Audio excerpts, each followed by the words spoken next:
اس کی شان ہے، وہ مالک ہے، لیکن وہ محنت رائے گاہ نہیں کبھی ظاہر نہیں کرتا. ہم تو خیر اس دین کے ہم پیروکار ہیں.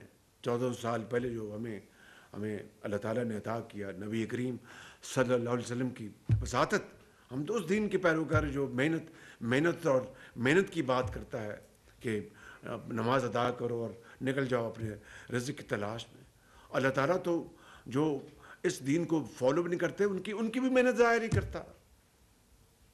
تو جو اس مالک کو ماننے والے ہیں، اسلام کے دائی ہیں، ان کی محنت کیوں اللہ تعالیٰ ضائع کرے گا؟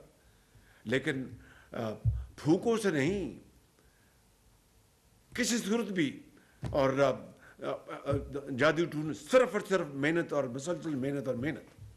اس کے ذریعے انشاءاللہ میں سمجھتا ہوں قربانی کا جذبہ ہوگا، اظہار کا جذبہ ہوگا، محنت کا جذبہ ہوگا، تو ہماری کشتی ضرور مہندار سے نکل کنارے لگے گی انشاءاللہ.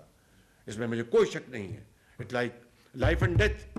ہم اس میں کوئی کسی کو ڈاؤٹ نہیں ہونا چاہیے. اللہ تعالیٰ ہماری مدد کریں گے. تو اس لیے میں سمجھتا ہوں، میں ابھی یہ جو برسات کی وجہ سے جو تباہی ہوئی بلوچستان میں، کے پی میں، آزاد کشمیر میں، ابھی وہاں پر ہو کے آیا ہے.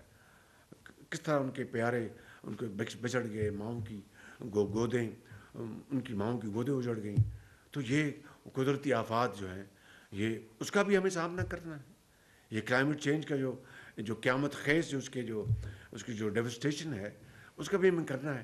اس کے لیے وسائل چاہیے. اب آپ مجھے بتائیں کہ جو ابھی میں نے آپ کو جو سادہ الفاظ میں بات کی کہ اگر ہمیں آنے چاہیے 400 روپے سال کے، ملتا 100 ہے اور 300 غائب ہو جاتا ہے. وہ 300 اگر مزید ٹیکس لگائے بغیر اگر وہ واپس آ جائے تو پھر کیا ہمیں ادھار لینا پڑے گا؟ نہیں. کیا غربت ختم ہوگی؟ ہاں. کیا تعلیم اور علاج کے لیے وسائل ہوں گے؟ ہاں. کیا ہم کشکول توڑ سکیں گے؟ یقیناً اللہ کے فضل و کرم سے. کیا IMF سے الٹیمیٹلی جان چھوٹ جائے گی؟ انشاءاللہ. مگر راستہ تو وہ اپنائیں، اس طرف ہم آگے تو بڑھیں. تو میں سمجھتا ہوں کہ وہ انشاءاللہ چائنیز بڑی وہ کہاوت ہے کہ every challenge has an opportunity. یہ چیلنج بھی ہے اور ایک بہت بڑی اپرچونٹی بھی ہے. اور میں آپ کو بالکل بلا خوف تردید آپ کی خدمت میں کہہ سکتا ہوں کہ اگر اس چیلنج کو آپ سینے سے لگائیں اور اس کے لیے ایک شبانہ روز آپ محنت کریں، ایک کر دیں، تو یہ آپ کی تاریخ میں آپ کا نام سنہرے حروف سے انشاءاللہ درج ہوگا. 2 باتیں اور کرنا چاہتا ہوں کہ ہمارے پاس اس وقت بڑے محدود وسائل ہیں. اب وسائل ہم نے انشاءاللہ اکٹھے کرنے ہیں، اور پنجابی میں کہتے ہیں ڈنڈا پیر بگڑے تگڑے آدھا. پوری پرسیوشن ہوگی، پوری اپریسیشن ہوگی. جو لوگ بڑے اچھے کلیکٹرز ہیں، چاہے وہ انکم ٹیکس کے ہیں، چاہے وہ کسٹمز کے ہیں، they are our heroes, we will salute them. اور ان کو ہم انکریج کریں گے. اور جو بلیک شیپ ہے ان کی پریڈ کرائیں گے انشاءاللہ، تاکہ اپنا بلیک اور وائٹ کا بڑا واضح فرق قوم کو نظر آئے کہ ہاں جی یہ لوگ ہیں جو کہ قوم کی خدمت کر. اسی طرح جو ایکسپورٹرز ہیں، جو بزنس جو میں انوویشن لا رہے ہیں، ہماری قوم کی بچیاں اور بچے ہیں جو بڑے انوویٹو مائنڈ، ان کو SMEs جو بنانا چاہتے ہیں، ان کو ہمیں کیپٹل دینا ہے، ان کو ہمیں سکلز دینی ہے. وہ سارا ہم انشاءاللہ پروگرام کریں گے. کیونکہ یوتھ جو بلج جو ہے، again it's a challenge yet a great opportunity. اور اس بلج کو ہم نے کنورٹ کرنا انٹو گریٹ اپرچونٹی. اور اس کے لیے پورا ہم ایک اکنامک پلان بنائیں گے انشاءاللہ. اس کے لیے پورا کام کیا جائے گا.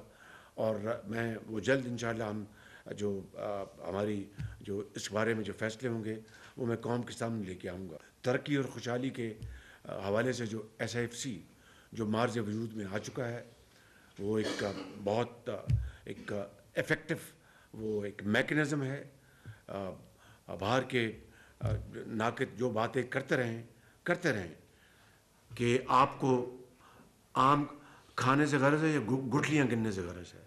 If SIFC can play an effective role in promoting Pakistan's investment climate and attract investment and cut red tape and delays and inordinate and serious delays, تو کیا اس سے قوم کا بھلا ہوگا یا اس سے قوم کا نقصان ہوگا؟ It's simple. تو اگر بھلا ہے تو we will most definitely go towards that road and support that mechanism to the hilt. اور اس کے لیے جو بھی ہمیں مزید اس میں امپرومنٹ کرنی ہے وہ انشاءاللہ وہ کریں گے تاکہ اس میکنزم کو ہم روبسٹ بنائیں. اور آخری بات میں یہ کرنا چاہتا ہوں کہ وہ زمانہ چلا گیا.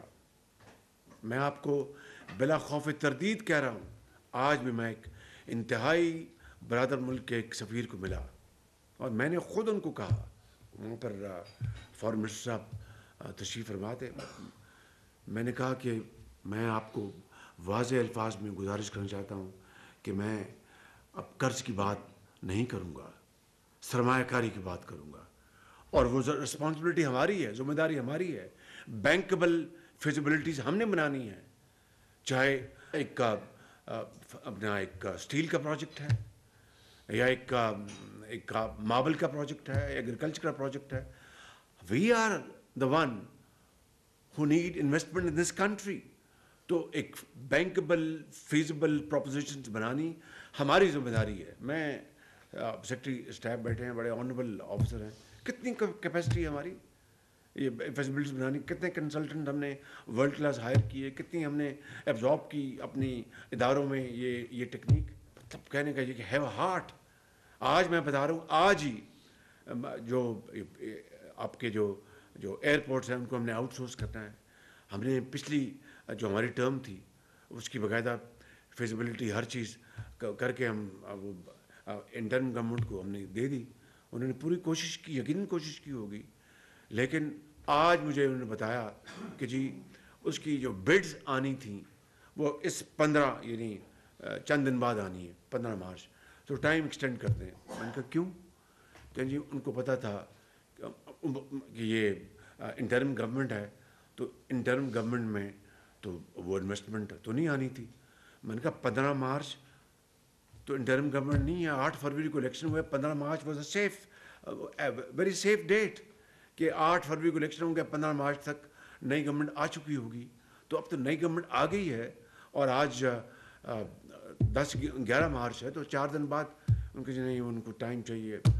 تو بامرے مجبوری میں نے 1 مہینہ بڑھایا کہ چلو ٹھیک ہے, کیونکہ اگر میں یہ ایگری نہ کرتا اور کوئی بڈ نہ آتی تو یہ دوبارہ پروسیس شروع ہو جاتا اور 3 مہینے اور خوار ہو جاتے ہمارے.